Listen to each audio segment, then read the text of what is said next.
अस्सलाम वालेकुम। 12 kilo watt का आईटेल का इन्वर्टर और बैटरी लगी हुई है लिथियम। और ये बैटरी इन्होंने ली है 1,95,000 की। और 5 किलो वाट की 100 एम्पेयर 51.2 वोल्ट की बैटरी है। और ये जो आईटेल का इन्वर्टर है ये इन्होंने 12 किलो वाट हाइब्रिड में लिया है 2,70,000 का। और बहुत ही ज़बरदस्त चीज़ है और बहुत ही ज़बरदस्त क्वालिटी है। लेकिन इससे अच्छी क्वालिटी के इन्वर्टर भी मार्केट में अवेलेबल हैं, लेकिन ये वैल्यू टू मनी है और ज़्यादा ओवर प्राइस्ड इन्वर्टर नहीं है और एक मीडियम क्वालिटी का अच्छा इन्वर्टर है। तो अगर आपके घर में 4-5 एसी हों तो फिर आपके लिए ये एक बेस्ट ऑप्शन है।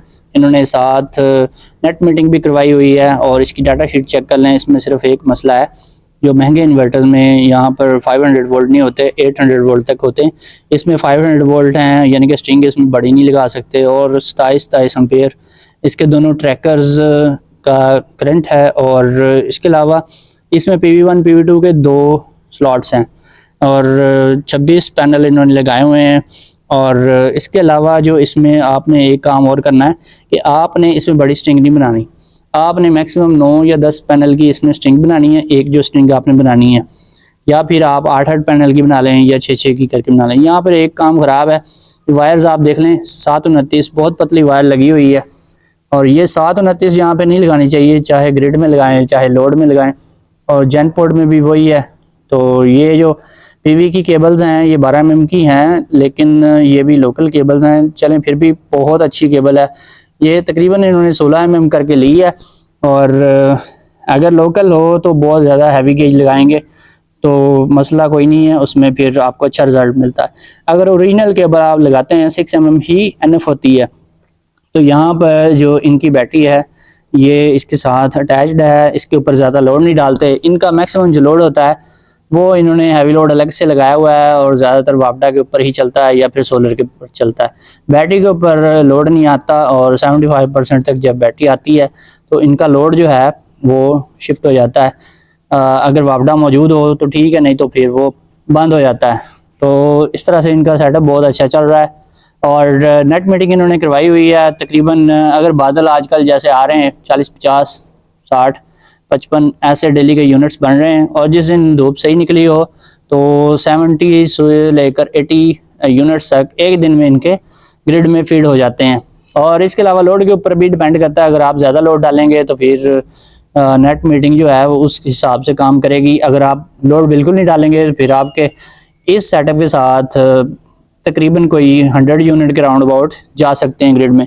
और यहाँ पर इनकी प्लेट्स आपको दिखाता हूँ। सबसे ऊपर आपको नज़र आ रहा है कि इन्होंने एक लाइटनिंग अरेस्टर लगाया हुआ है।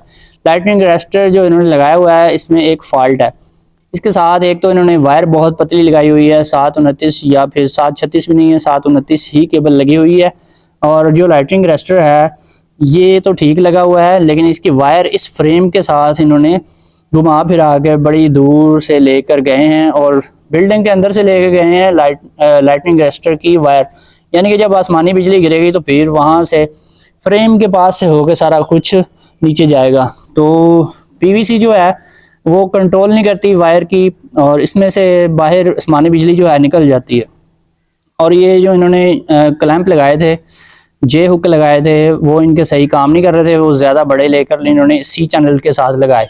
अच्छा, यहाँ पर एक और प्रॉब्लम है, आप देख सकते हैं कि सामने वाली छत पे भी प्लेटें इसी रुख में लगी हुई हैं और इनकी प्लेटें भी इसी रुख में लगी हैं। अच्छा, ये लाइटनिंग अरेस्टर जो इन्होंने लगा हुआ है इनके साथ वाले हमसाये ने लगाया हुआ है, फ्रेम के ऊपर वेल्ड किया हुआ है। ठीक है, आप देख सकते हैं उसके ऊपर ही इसका नट टाइट किया हुआ है फ्रेम के ऊपर, यानी बिजली गिरे तो सीधी फ्रेम में जाए और सोलर पैनल सारे उड़ जाएं।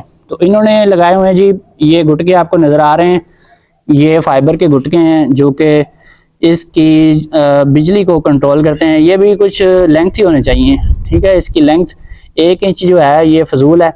जब आसमानी बिजली आती है तो तकरीबन वो 1-2 फुट तक उसकी रेंज होती है और इतनी पतली वायर जो है उसने तो उसको बर्दाश्त वैसे भी नहीं करना।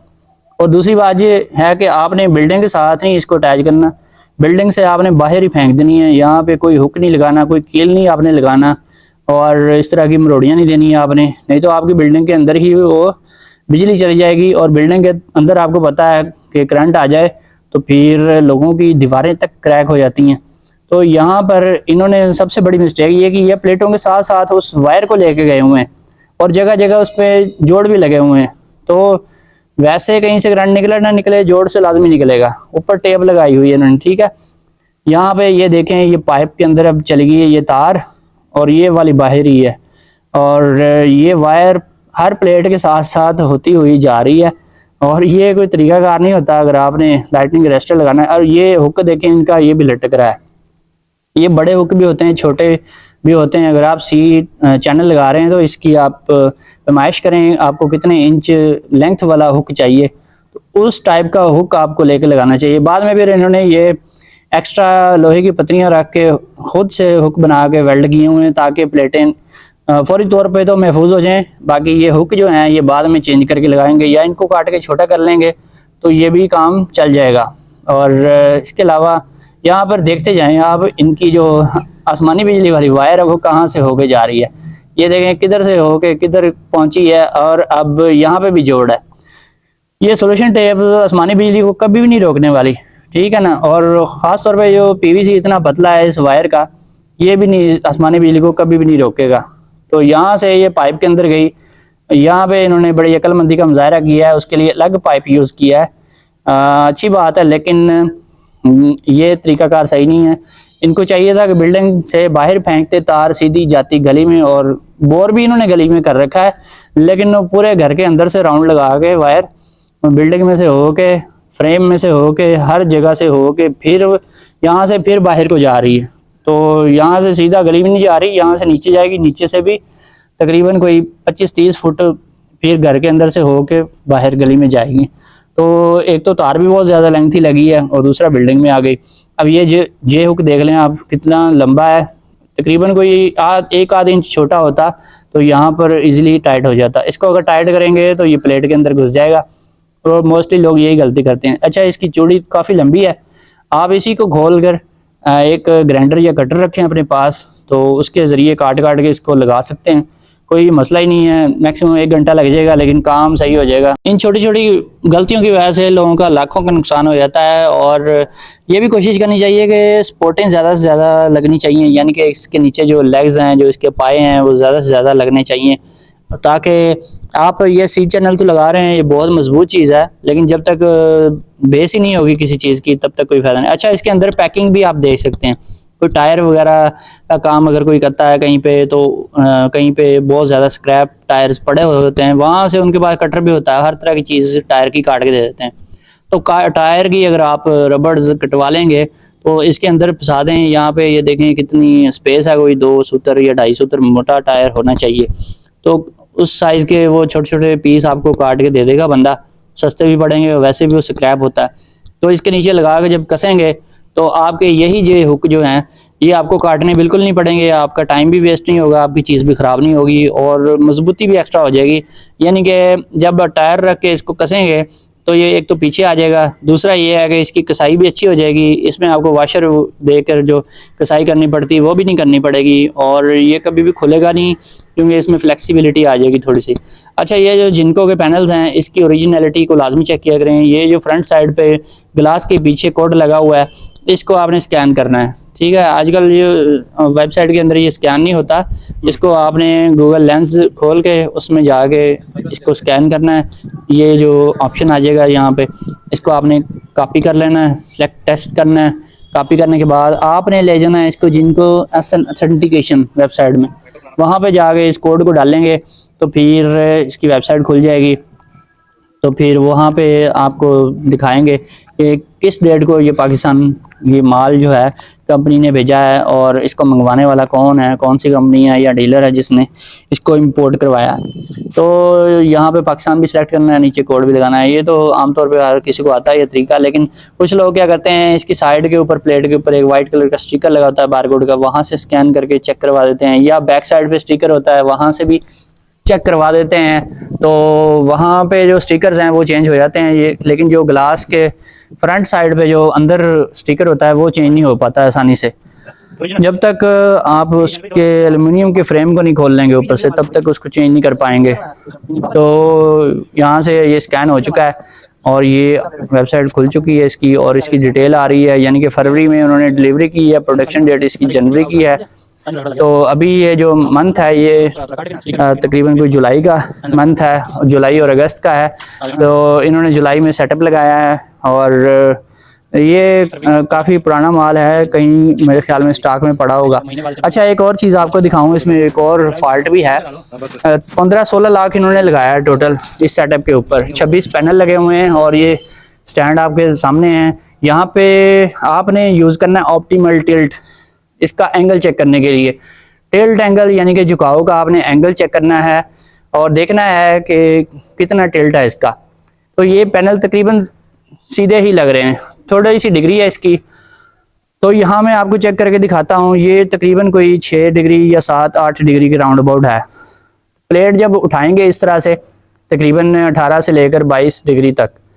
जो पंजाब के एरियाज़ हैं वहाँ पे मैं 18 से 22 डिग्री रेकमेंड करता हूँ। जो केपी के और हिली साइड है वहाँ पे तकरीबन कोई 30 से 40-45 डिग्री तक भी चल जाती है।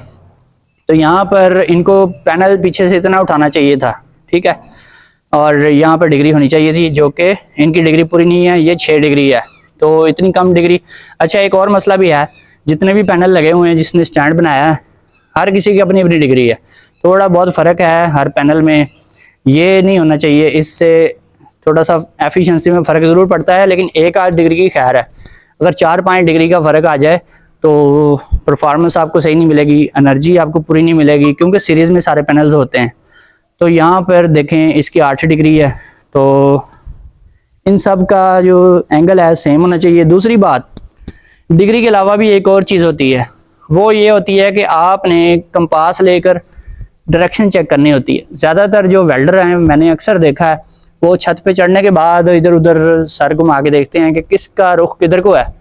तो वो देखते हैं जी सब ने इधर को लगाए हुए हैं तो हम भी इधर को ही लगा देते हैं। यही रूटीन चल रही है और लगवाने वालों को भी नहीं पता होता इन चीज़ों का। तो जब भी आपने सोलर लगवाना है तो आपने सबसे पहले कंपास लेकर, मोबाइल में भी कंपास आ जाती है, ठीक है, तो वहाँ से आपने डायरेक्शन चेक करनी है कि साउथ किधर है। तो साउथ फेस आपने रखना होता है अगर आप चाहते हैं सर्दियों और गर्मियों में बराबर काम करें। अगर आप चाहते हैं गर्मियों में ज़्यादा रिजल्ट मिले तो फिर आपने इसकी डिग्री जो है 16-18 डिग्री तकरीबन रख देनी है टिल्ट एंगल की, और जो कंपास है वो आपने यूज़ करते हुए आपने क्या करना है, साउथ फेस में इसको 180 डिग्री पे रखना है। एक तो होगी ये चीज़।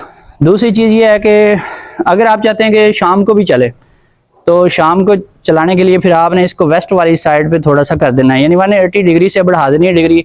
आपने 190 या 200 या 210 तक आपने कर देनी है डिग्री, ताकि आपका जब सूरज गुरूब हो रहा हो 6-6:30 बजे या 7 बजे के करीब भी आपका सिस्टम काम करे।